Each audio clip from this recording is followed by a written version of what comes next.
Vem aí o programa mais feliz, mais animado da televisão brasileira. Seja bem-vindo a mais uma aula de matemática. Eu sou o professor Wallace. Eu sou a Rosaninha. Eu sou a Dani.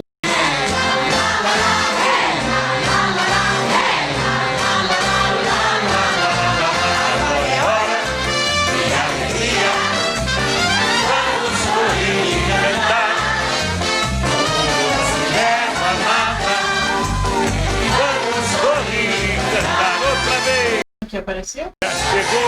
Já chegou. No vídeo anterior, eu prometi gravar essa aula e lançar neste domingo agora, dia 24 de janeiro de 2021. Você lembra qual era o tema da aula, Rosana? Você lembra, Juninho? E você não lembra, Juninho? Então eu vou refrescar a memória de vocês. O tema da aula passada era números, numerais e algarismos. Rosana, você sabe a diferença entre números, numerais e algarismos? Eu não. Não sei. Você lembra, Juninho, a diferença de números, numerais e algarismos? Eu sou assim. Você esqueceu? Não acredito. Se você, assim como o Júnior, não sabe ou não lembra a diferença de números, numerais e algarismos, pega o seu caderno, pega a sua caneta e anota essa informação que está na tela porque ela é muito importante, ok? Bom, eu vou ler com vocês. Número é a ideia de quantidade que nos vem à mente quando contamos, ordenamos e medimos. Então, toda vez que você olhar para o seu estojo, né, e pensar na quantidade de lápis que você possui, ou pensar em quantas árvores existe na rua da sua casa, ou quantas frutas há numa fruteira, quantas folhas existe no seu caderno, esse valor quantitativo é chamado de número, numeral. Numeral é toda a representação de um número, seja ela escrita, falada ou digitada. Se você tem que falar quantas árvores existem na sua rua para alguém, ou quantas pessoas moram na sua casa, se eu perguntar agora, quantas pessoas moram na sua casa? Você vai utilizar a fala. Então, essa oralidade é de 3 pessoas, né? Se for falar a quantidade de pessoas que moram na sua casa, ou 2 lápis, né? Essa oralidade é o numeral. E você pode também escrever aí no bate-papo para alguém quantos lápis você possui. Fala, eu possuo 3 lápis aqui no meu estojo agora, nesse exato momento. Você vai recorrer à escrita. E aí, é um conjunto. O número, o numeral e o algarismo geralmente andam juntos, ok? Quando eu falo de algarismos, eu estou falando dos símbolos que eu vou utilizar para expressar, através da escrita, o meu numeral. Então está na tela aí de vocês. Algarismos são os símbolos numéricos utilizados para expressar qualquer número. Nós utilizamos o sistema decimal. E no sistema decimal nós possuímos 10 algarismos. Presta atenção. Quem são esses algarismos? Vai do 0 ao 9. Então são eles o 0, o 1, o 2, o 3, o 4, o 5, o 6, o 7, o 8 e o 9. São 10 algarismos do 0 ao 9. Posso fazer a combinação que eu quiser para escrever o número que eu quiser. Então, por exemplo, pensei no número 63, vou escrever o número 63. Eu uso o algarismo 6 e o algarismo 3. O número 245, uso 3 algarismos. O algarismo 2, foi 245 que falei? Então, 2, o algarismo 4 e o algarismo 5. Ok? Qualquer número que eu pensar, eu posso usar essas combinações desses 10 algarismos para escrever. Esses algarismos possuem um nome. O desafio agora é o seguinte: escreva aqui no comentário se você sabe qual é o nome dos algarismos que utilizamos no sistema decimal. Segunda pergunta para você escrever agora no comentário desse vídeo. Existe apenas o nosso sistema de numeração ou existe outros algarismos? Se existe outros, nós utilizamos ainda esses algarismos ou está em desuso? Se usamos, em que utilizamos esses outros algarismos? Que viagem é essa, velho? Em resumo, nós temos número como quantidade, numerais como a representação dessa quantidade, seja falada, escrita ou digitada, e algarismos como símbolos, os símbolos que nós usamos para escrever esses números ou numerais. Eu entendi a referência. Rosana, você sabe para que servem os números? Não, você pode me ensinar? Você sabe, Juninho? Não? Você consegue imaginar no seu contexto aonde os números aparecem, Rosana? Não. Não? Vou dar uma dica. Juninho, Rosana, eu sei o alfabeto. Você sabe o alfabeto? Não. Juninho, quantos anos você tem? Quantos? 1, 2, 3. Ele tem 3 aninhos, certo? Ele utilizou os números para representar a idade dele. Rosana, qual apartamento você mora? Eu moro no 67. Apartamento 67. Você utilizou os números para identificar onde você mora. Ai, meu Deus, ele me achou. Eu tenho 8 anos. Rosana, você sabe algum número de telefone? Eu sei, o do meu professor. Muito bem, então eu utilizo o número para poder identificar uma linha de telefone, identifico o número para identificar um apartamento, utilizo o número para expressar a minha idade, ok? O preço de algum produto no supermercado. Escreva no comentário desse vídeo, né, para o vídeo agora, escreva no comentário em quais situações do seu cotidiano, do seu dia a dia, você encontra os números. Beleza? São vários os motivos que nós utilizamos os números no nosso dia a dia, tá? Então escreva aí no comentário desse vídeo em que você utiliza os números ou o que você está utilizando ele agora, tá bom? Vamos lá. Eu separei aqui alguns que é contar as coisas, utilizo os algarismos para contar, saber as horas, medir, né, a minha altura ou a distância de um lugar a outro, achar uma casa na rua, localização.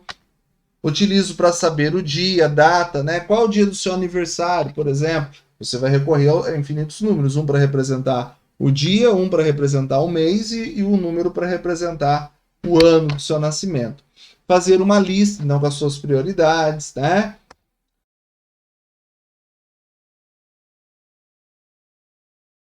Elegante, Totalmente né? deselegante. Agora, todas essas informações elas podem ser reunidas em conjuntos específicos. O número ele pode ser classificado, então, como quantidade, utilizar o número para representar a quantidade. Um exemplo aí pertinho de vocês. Quantos alunos assistiram a minha aula? Beleza? Quantidade. Visualização dos vídeos no YouTube. Quantos alunos têm visualizado o meu vídeo no YouTube, né? Quantidade de inscritos no canal. Ou, vou além. Quantos seguidores você tem no Instagram? Quantas pessoas moram na sua casa? Então, tudo isso está relacionado à quantidade. O número pode ser classificado também por medida. Distância de 2 cidades, né? Lembrando que quando a gente fala de medida não é só para comprimento, posso falar de temperatura, né? Tudo aquilo que eu consigo comparar. Então, temperatura eu posso fazer essa comparação de quão quente um ambiente está ou quão frio ele está, né? Lembrando que o frio, na verdade, é a ausência de calor. Quanto mais eu tenho de calor, quanto eu deixei de ter. E aí, no nosso cotidiano, a gente utiliza o grau Celsius, ok? Mas existem outras unidades de medida para temperatura. Volume de uma caixa de leite. Uma caixa de leite de 1 litro, uma caixa de leite de meio litro. Uma dica. Quando falamos de medida, sempre existe uma unidade de medida. A gente vai falar disso na próxima aula, eu prometo para vocês.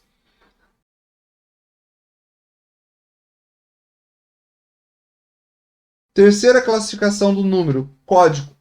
Qual é o seu RG? Não precisa escrever aqui embaixo, isso é algo até para a segurança de vocês. Qual é o seu CPF? Qual é o número de matrícula? Se você é aluno lá da nossa escola, Isabel de Paula Honorato, você tem um número de matrícula. Qual que é o número da sua matrícula? Qual é o número de telefone? Eu não faço conta e eu não consigo falar que eu tenho mais RG ou menos RG com alguém. Não consigo falar que eu tenho mais CPF ou menos CPF. E o CPF não é para comparar alguma coisa. esses documentos pessoais, o RG e o CPF, por exemplo, serve para identificação de uma pessoa. Eu não consigo dizer quanto pessoa eu sou. Se eu sou mais pessoa ou outra. Não existe medida de pessoas, né? Então o RG ou o CPF é para identificação, por isso que é um código. Telefone é a mesma coisa. Eu não consigo dizer que eu tenho mais telefone ou menos telefone. Eu posso ter mais linhas de telefone, mas o telefone é um só. Tá bom? Para cada linha eu possuo um número para identificar para onde estou ligando. Juninho, vamos acordar, Juninho? Rosana, que tal a gente exercitar um pouquinho o que a gente aprendeu? O que você acha? Tudo bem. O que você acha, Júnior? Tá preparado? Sério? Então vamos lá. Em 10 de maio de 1999. Qual é o desafio agora? Vamos ler esse texto. Eu vou pedir para que você já vá anotando no comentário aqui desse vídeo aí embaixo todos os valores, se está relacionado à quantidade, se está relacionado à medida ou se está relacionado a código. Ok? Você vai fazer essa classificação agora para mim. Vou começar pelo título, e a gente já vai corrigir isso. O corpo de um alpinista inglês dos anos 20 é achado e pode mudar a história da conquista do Everest. Então, o nome do autor, William Walk, de Londres. O corpo estava bem preservado. Depois de 75 anos, largado no frio constante e seco do Monte Everest, no Himalaia, o mais alto do mundo. Os 5 alpinistas que descobriram na semana passada, a 8.230 metros de altitude, o cadáver do inglês George Leon Merrill, desaparecido desde junho de 1924. Estavam diante não apenas de um dos 160 que morreram neste século escalando a montanha, muitos sem deixar rastro. Olhavam para a maior lenda do alpinismo. Ele parecia em paz consigo. Não havia nada de fantasmagórico ou violento nele, diz Cork Anker, um dos que acharam o corpo. Então aí está o primeiro parágrafo desse texto. Já anotou? Já separou quais são os números que estão relacionados à quantidade, à medida e a código? Vamos conferir isso agora? Se não fez isso, dá uma pausa no vídeo, faça agora isso no seu caderno. Começando pelo título. 20 anos é diferente de anos 20. Aqui eu estou falando de um conjunto que vai desde 1920, pela interpretação desse texto, até 1929. Um conjunto aí de 10 anos. Como é um conjunto, é um código para eu identificar uma parte específica do calendário. Okay? Um conjunto de anos. Então, conjunto, código, diferente de ano. Vocês vão ver agora no texto. O corpo estava preservado depois de 75 anos. A idade da pessoa é medida. O ano, quando a gente fala em idade, ela vai medir o quão velho eu sou ou quão novo eu sou. Quanto mais anos eu possuo. 5 está relacionado à quantidade. Quantos alpinistas estavam nessa jornada? 8.230 relacionado à medida, à altura do monte. 1924, agora sim eu falo de medida. Por que medida? No nosso calendário cristão, o nosso marco zero é o nascimento de Cristo. Ano 3 depois de Cristo significa que passou 3 anos depois de Cristo. Eu faço essa medição de quanto tempo eu passei depois do nascimento de Cristo. Se foi anterior, 3 anos antes de Cristo. Então aqui eu tenho 1924 anos após o nascimento de Cristo. Então eu estou medindo essa régua no tempo, né? Em anos, a unidade de medida aí seria anos. 160 que morreram, quantidade, número de pessoas que morreram. Vamos para a próxima tela. Leia o texto e separe agora também se o número pode ser classificado como medida, código e qual era o outro? Quantidade. Muito bem. Sabe onde eu tô? Não, nem eu, velho. Tô perdido aqui, velho. Não sei se eu vou pra lá, ó. Ou se eu vou pra lá, ó. O importante é que pra onde eu for vai dar errado. Vamos lá? Faça a leitura. Eu quero ver você lendo agora esse texto. Beleza. Já fez a leitura? Já identificou quantidade, medida e código? Vamos para a correção? Beleza, se você ainda não fez, pare esse vídeo e faça isso agora no seu caderno. Vamos lá. No começo dos anos 20, código. Por 3 vezes, quantidade. 500 metros, medida. Seguiu com uma unidade aí que é metros.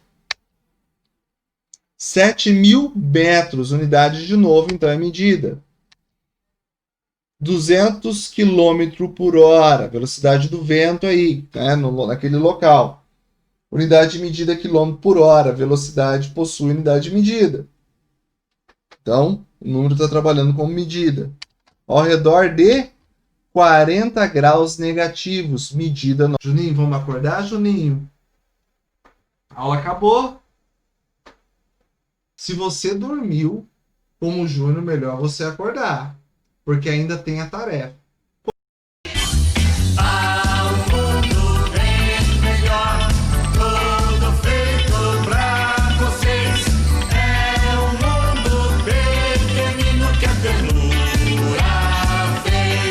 Qual é a tarefa? Eu vou colocar no link da descrição desse vídeo um link para acessar o primeiro e o segundo capítulo do livro O Homem que Calculava. Ok? Não vou colocar o livro todo por motivo de direito autoral, mas existe alguns exemplares na sala de leitura da nossa escola. Ok? Bom, qual é a tarefa? Você vai ler os 2 capítulos e você vai escrever no comentário desse vídeo qual foi o primeiro contato de Beremiz Samir, que é o homem que calculava, com os números. O primeiro contato dele foi com medidas, códigos ou quantidade. Você vai escrever e vai justificar a sua resposta.